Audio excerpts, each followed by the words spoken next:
Hello everyone, Puja's ব্লগে তোমাদের সবাইকে স্বাগত। আশা করছি তোমরা সবাই ভালো আছো আর আমিও খুব ভালো আছি। আজকেও সকাল সকাল পুজো করতে চলে এসেছি। আজকে একাদশী, তোমরা সকলে নিশ্চয়ই জানো। আজকে হচ্ছে পুত্রদা একাদশী। তার জন্য দেখো ফল নিয়ে নিয়েছি, আম নিয়েছি, শসা নিয়েছি, আপেল নিয়েছি, বেদানা নিয়েছি, চেরি ফল নিয়েছি আর কিছুটা কিশমিশ নিয়েছি। ফলগুলো আমি রেডি করে নিয়েছি। তারপরে দেখো কাকিমা সিংহাসন আর ঠাকুরের চরণে সব ঠাকুরের চরণে ফুল দিয়ে সাজিয়ে দিয়েছে। তারপরে আমরা মহাদেবের মাথায় একটু জল ঢেলে নিলাম, আমিও একটু ফুল দিয়ে দিলাম মহাদেবের মাথায়, মা লক্ষ্মীর ঘটে। ফুল দেওয়ার পর তারপরে আমরা পুজোটা কমপ্লিট করছিলাম। দেখো কিভাবে করছিলাম, তোমরা দেখতেই পাচ্ছ। তারপর কাকিমা একটু ধূপ দেখিয়ে দিল। ধূপ দেখানোর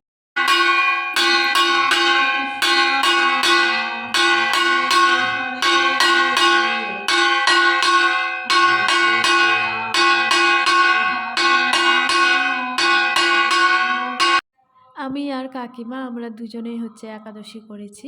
তো তোমরা দেখতেই পাচ্ছ আমরা দুজনে একসাথে পুজো করছিলাম। আর কাকিমা আমাকে একটু তিলকও পরিয়ে দিয়েছে, তো খুব সুন্দর লাগছিল দেখতে। তো তোমরাও জানাবে যে আমাকে তিলক পরে কেমন লাগছিল দেখতে।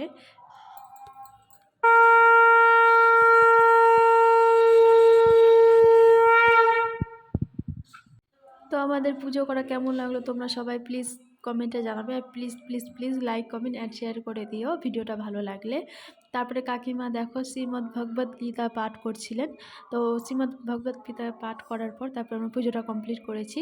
তো ভিডিওটা লাইক কমেন্ট আর শেয়ার করে দেবো ভালো লাগলে প্লিজ। ওকে বাই, সবাই ভালো থেকো, সুস্থ থেকো।